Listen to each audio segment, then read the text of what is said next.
community na pasalamatan yung mga kaguruan na palagi nakasupport din sa atin. And of course, ang hindi natin malilimutan, konti na lang daw, iyak na sila. Gusto na nila ibuhos yun. Pero, kasi parang napakabilis ng 2 taon. Sila po kasi yung unang official as graduate na na-handle namin for 2 years. And hindi ganun kadali yung kanilang proseso sa pag-aaral. Kasi nagtatrabaho, parents, etc. Pero nakikita po namin, kumbaga natututo kami sa kanila. Nakikita namin yung ibang anggulo na paano mag-aral. Listen, 7, 8, 9, and 10. Hello, andyan pa kayo? Gusto ko lang ma-emphasize na gawin sana ninyo inspirasyon. 7, 8, 9, and 10. Pakitayo nga po ang 12 natin na ALS. Actually, ALS lang po. Actually, 61 sila. Iyak. 61. 61 silang lahat.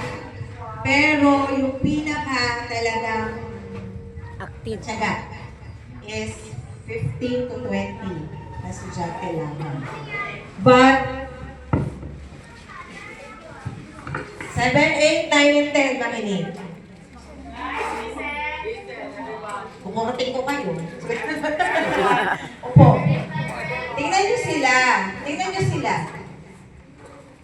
Ang iba sa kanila, parents, solo parents, nagtatrabaho para mapaaral ang sarili nila. Ha? Nagpupursige, nagsisikap, lumalaban sa buhay dahil meron silang gustong patunayan. Ayaw nilang bitawan ang edukasyon. Tama? Ayaw nilang bitawan ang edukasyon kahit gaano siya kahirap para sa kanila. Kayo, 7, 8, 9, and 10, may nagpapaaral. Tama? Humihingi lang kayo ng baon. Sila, hinahanap nila everyday saan nila kukunin ang pangbaon. Ang pangtustos sa pamilya, ang pangsuporta sa sarili. Of course, pinagmamalaki natin sila. Last year pa man din, palakpakan nyo natin.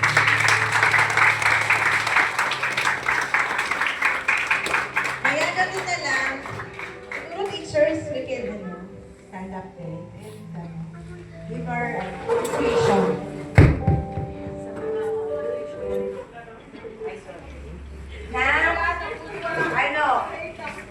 Some of them, mas matanda pa sa teachers. Tama ba? Sorry naman ha. Pero gusto ko lang ma-emphasize, dapat hindi ninyo siya binibitawan. Yung palagi sinasabi natin sa inyo, regardless of may bawal kayo, pamasahe o wala. Tuloy nyo lang, kaya nyo naman eh. Kaya nyo naman eh, di ba? 2 taon na yun, no? Kung hindi na magtutuloy sa kolehiyo, lumalaban pa rin, tama? Guys, grade 7, 8, 9, and 10. Napakaswerte ninyo. Sila, may panahong tumigil. Pero ito, bumabalik. Tapos matatapos na sila ngayong taon. Isang buwan na lang. Proud kami sa inyong lahat. At mas magiging masaya kami kung sana yung 61 na yun nakita namin, no? Pero masaya kami na kayo yan. At hanga-hanga ako sa inyo. So, tuloy nyo. Huwag ninyong bitawan. Salamat kasi pinili nyo ang pika. Kahit pa paano. Hindi tayo ganun kaganda ang eskwelahan kumpara sa mga pinanggalingan nyo. Pero sana nakita ninyo kung paano namin kayo pangalagaan, ingatan, pahalagahan. So, sana may kwento ninyo yung kwento ninyo sa pika. Ano po? And, yun. Pasalamatan yung mga teacher nyo, Tiagasin. Thank you so much. Hoping na itong muling ano natin. Hindi man muling pagsasama. Thank you, thank you.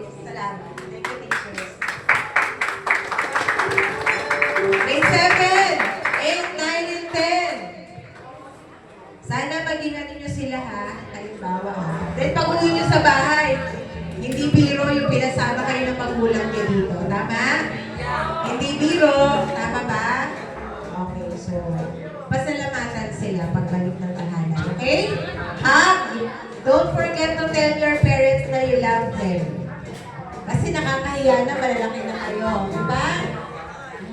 Ayan na naman tayo. Tiyahe naman. Ano naman? Ang tawag sa term ng mga kabataan ngayon. Dahil lang, term pa lang yun sa term.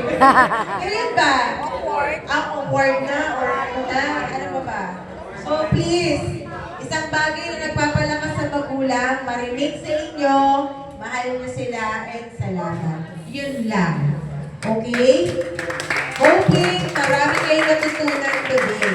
Kahit na para lang kayo naglaro. Thank you, Travers. Thank you so much, Ma'am Sola. We appreciate po. Yeah, so once again, in behalf of our team, my name is Coach Mon. We are blessed and proud na nakasama po namin kayo today. And I hope lahat ng learnings ay baunin po natin hanggang sa kung saan man tayo makarating. Okay? And with that, again, lahat ng mga gamit po, paki-double check, teachers, students, parents po sa likod, maraming salamat po sa inyo. Especially sa mga nasa likod natin na yan. Kita ko yung effort nyo kanina din. Picture na yun dito. Di na.